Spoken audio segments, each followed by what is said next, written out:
A paz do Senhor, queridos e amados irmãos, olá meus amigos. Este é o canal Vivendo a Palavra, eu sou o evangelista Marcos Santos e hoje nós vamos aqui comentar a lição de número 8 da nossa revista da editora Betel Dominical, terceiro trimestre de 2020, que traz como tema Confiar no Senhor em todo o tempo. O texto áureo da nossa revista diz assim: Deus é nosso refúgio e fortaleza, socorro bem presente na angústia. A verdade aplicada, a maior coragem se revela na crise, quando colocamos a nossa fé focada em Deus.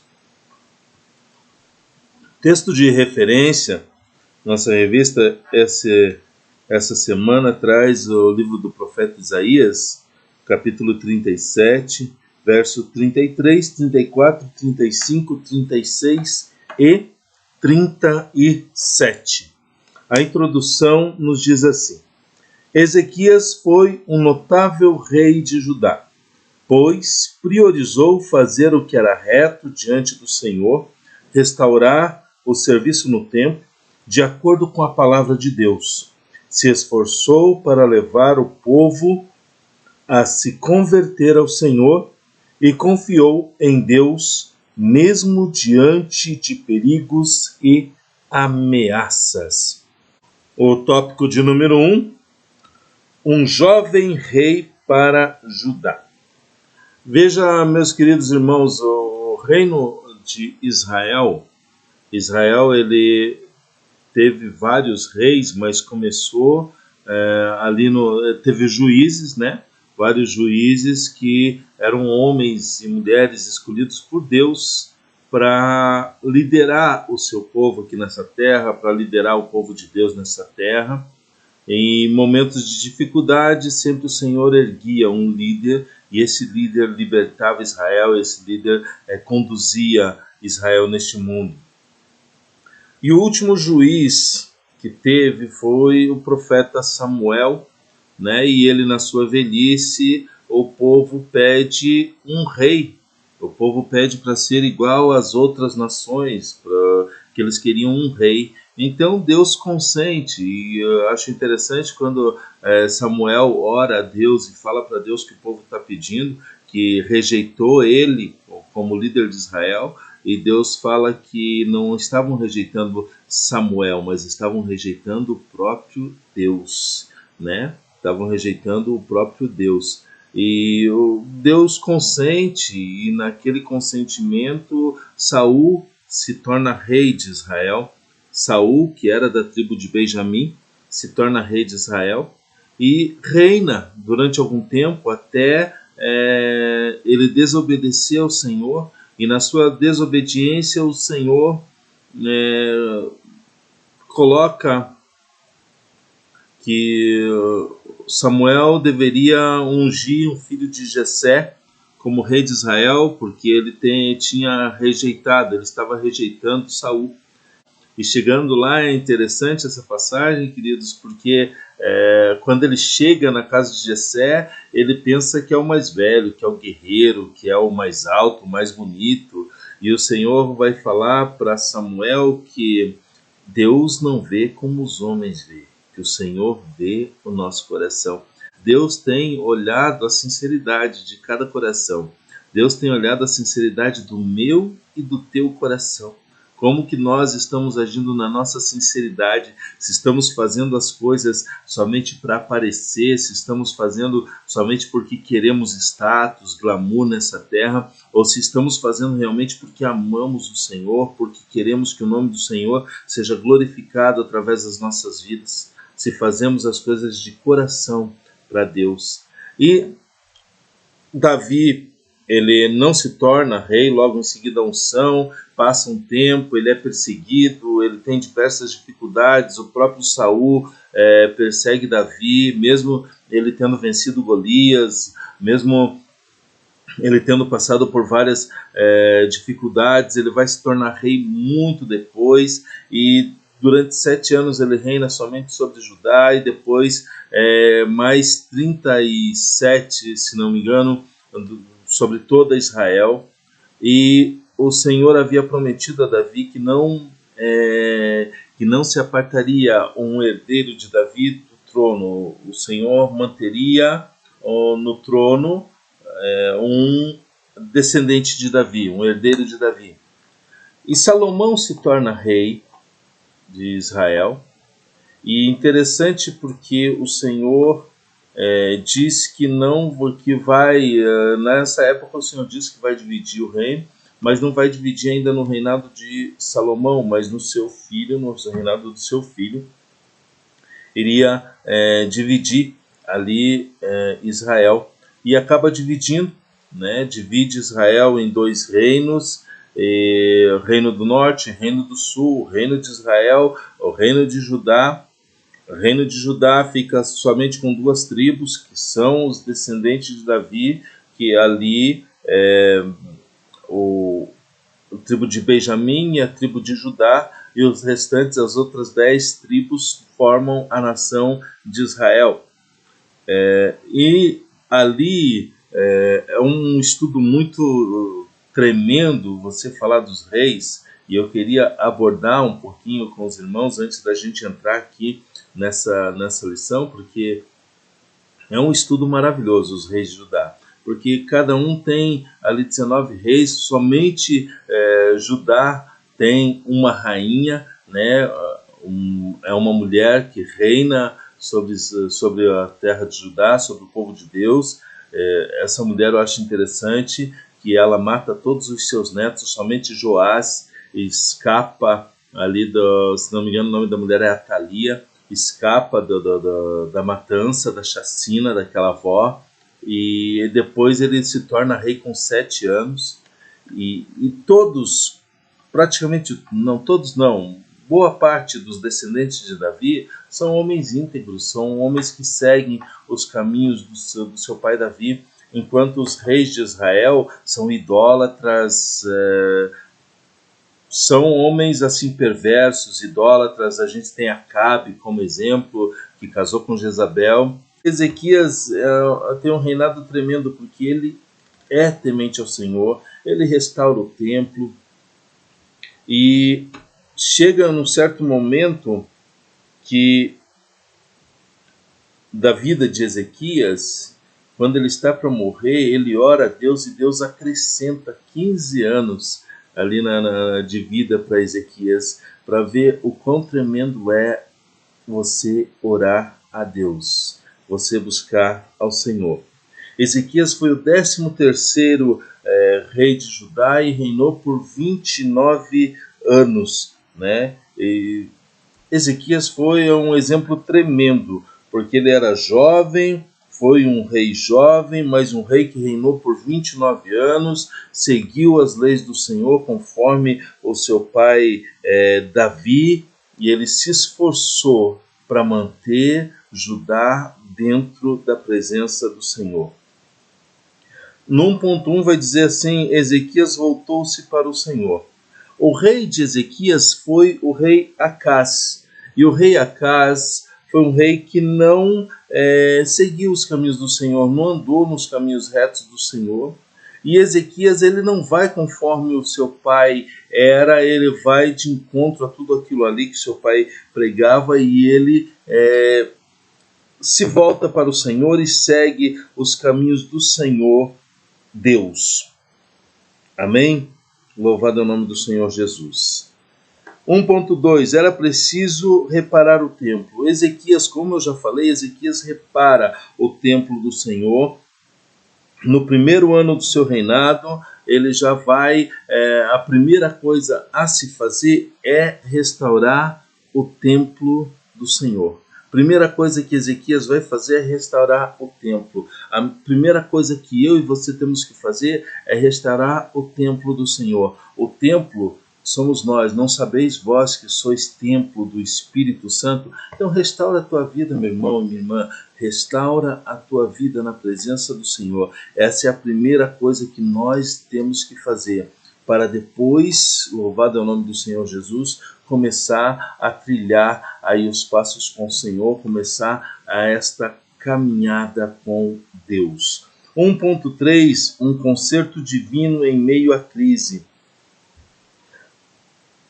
O povo de Israel, o povo de Deus, viveu várias crises, vários momentos difíceis durante a sua existência. Até hoje o povo de Israel vive momentos difíceis. Ainda esses dias parece que foi assinado um tratado de paz ali, mas a gente sabe que Israel ainda vai sofrer muito até que eles reconheçam que Jesus Cristo é o Messias, que Jesus Cristo é o Senhor. Acais não guardou, assim como nós já falamos, Acais não guardou os mandamentos de Deus, e Ezequias, além dele reparar o templo que o seu pai havia deixado de lado, ele convoca os sacerdotes para fazer um concerto com o Senhor. Quantos sacerdotes hoje precisam realmente fazer um concerto com o Senhor? E muitas das vezes estão desconcertados e não reconhecem que precisam de um concerto para com o Senhor nosso Deus. Glórias a Deus. Tópico de número 2. Reavivados em meio ao caos. Durante o reinado do rei Ezequias, Ezequias reinava no sul. O reino do norte era Israel. E ali Israel foi invadida pelos assírios e foram levados cativos pelos assírios por causa da sua idolatria. Amém? Há um pecado que Deus não se agrada, é a idolatria.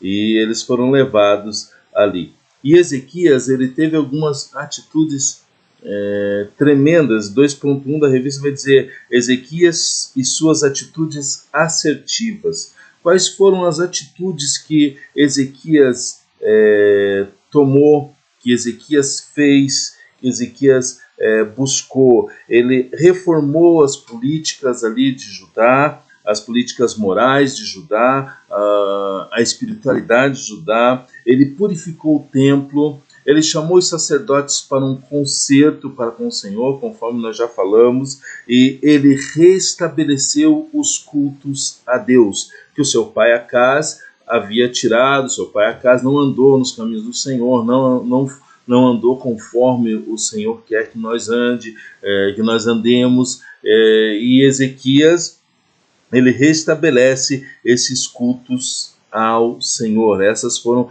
atitudes assertivas, e todas as atitudes assertivas que Ezequias teve agradou a Deus. E agradando a Deus, o Senhor, louvado é o nome do Senhor, começa a lutar as nossas guerras quando nós agradamos ao Senhor. 2.2, avivamento, uma questão urgente. Queridos, vivemos em dias de crise, em dias difíceis, ainda não passaram. Este ano está sendo muito difícil. Desde março a gente está aí vivendo momentos complicados na história ministerial, mas são nesses momentos que a gente tem que ver que as crises, elas geram oportunidades, e são essas oportunidades que nós temos que agarrar. Amém? Nós temos que agarrar essas oportunidades para o nosso crescimento espiritual, para o avivamento da igreja, para o reavivamento da igreja, né? O reavivamento do povo de Deus, do povo escolhido, da noiva do Cordeiro. É nesses momentos de crise que a gente vê oportunidades para o crescimento. Louvado é o nome do Senhor Jesus. O tópico 2.3, o subtópico 2.3, vai falar de pilares para o avivamento. E na revista nos traz 4 pilares, e eu queria ressaltar esses pilares com os irmãos, que o primeiro pilar para um verdadeiro avivamento é o arrependimento. E deixar bem certo com os irmãos que o avivamento não é uma coisa que vem de fora para dentro. O avivamento é de dentro para fora. Avivamento não é movimento. O avivamento não é movimento, o avivamento vem de dentro para fora. Louvado é o nome do Senhor. É assim que o Senhor trabalha, de dentro de nós para fora. Glórias a Deus. O segundo pilar é querer a presença de Deus. Se nós não quisermos a presença do Senhor, o Senhor não vai fazer nada. Amém? O Senhor é cavalheiro, ele não entra arrombando a porta. Ele bate na porta, pede para entrar e ele só vai mudar a tua vida se você permitir. Ele só vai trabalhar na tua família se você permitir. Ele só vai trabalhar no teu trabalho, só vai mudar as condições do teu trabalho se você permitir. Louvado é o nome do Senhor Jesus. O terceiro pilar é buscar comunhão divina. Buscar comunhão divina, meu querido. Somente assim terá avivamento. Nós precisamos buscar essa comunhão divina. E eu quero deixar uma ressalva aqui, que a comunhão divina vai depender também da comunhão que nós temos com os nossos irmãos. Porque quando perguntam para Jesus assim, qual é o maior mandamento? E Jesus vai responder assim, que o maior mandamento é este: amar a Deus sobre todas as coisas, com toda a tua força, com todo o teu entendimento, né? Amar a Deus com toda a tua força, com todo o teu entendimento. E Jesus poderia parar aí, respondeu a primeira, mas Jesus continua: e o segundo é semelhante a este, e o teu próximo como a ti mesmo. Amém? Se eu amo a Deus com todas as minhas forças, com todo o meu entendimento, amém? E eu tenho que amar o meu próximo como a mim mesmo. Louvado é o nome do Senhor Jesus. Só assim eu tenho que ter comunhão com Deus, comunhão com o meu próximo, amém? Comunhão com o meu irmão. E esta comunhão, buscar esta comunhão é que vai gerar um verdadeiro avivamento. Glórias a Deus. E o quarto pilar, oração. Não existe, não vai acontecer um avivamento sem oração. Movimento sem oração acontece, mas um avivamento genuíno sem oração, meus queridos, não vai acontecer. Louvado é o nome do Senhor Jesus. Tópico de número 3. Tópico de número 3 vai dizer assim, um socorro bem presente. A mesma Assíria que havia invadido ali Israel e levado o povo cativo, o rei da Síria veio agora contra Judá. Veio contra Judá e acampou contra Judá para invadir Judá e levar aquele povo também cativo, né? E o rei Ezequias, ele fortifica a cidade, né? Fortifica a cidade ali e coloca, está no livro de Crônicas, segunda Crônicas, ali no capítulo 31, 32, onde Ezequias fortifica a cidade para que o rei não entre na cidade. Amém? 3.1. Afrontas uma arma diabólica. O rei da Síria, Senaqueribe, ele vem e começa a dizer para Ezequias quem queria proteger Ezequias da investida dele, né? Se ele tinha tirado todos os altares, não tinha mais deuses, e disse para que o povo adorasse somente no altar queimasse incenso. Mas Ezequias, ele não se abalou diante das investidas, das afrontas, né? Porque a afronta sempre vai existir, o inimigo sempre vai nos afrontar. Em 1 Pedro vai dizer que ele anda ao derredor, bramando como leão, buscando a quem ele possa tragar. O rei da Síria enviou servos a Jerusalém com afrontas a Ezequias, ao povo de Judá, tentando intimidar o povo para que eles abrissem as portas, para que eles se entregassem ao rei da Assíria. E isso não aconteceu. Então ele manda, no 3.2, vai dizer assim, apresentando as cartas ao Senhor. Então ele manda carta ao rei Ezequias, manda uma carta ao rei Ezequias, falando sobre tudo isso, falando que vai invadir, que ninguém vai defender Ezequias, e afrontando até o próprio Deus. Quando Ezequias pega essa carta, a primeira atitude que Ezequias tem é levá-la ao templo e apresentar ao Senhor o que estava acontecendo. Quando o Senhor toma um dos seus servos e diz para que não se preocupasse, porque o Senhor mesmo iria entrar nessa batalha, iria entrar nessa peleja. O 3.3. O interessante, querido, é que Ezequias ele buscou auxílio no Senhor. Quando ele recebe essas afrontas, essa carta, ele busca. Tópico de número 3, um socorro bem presente.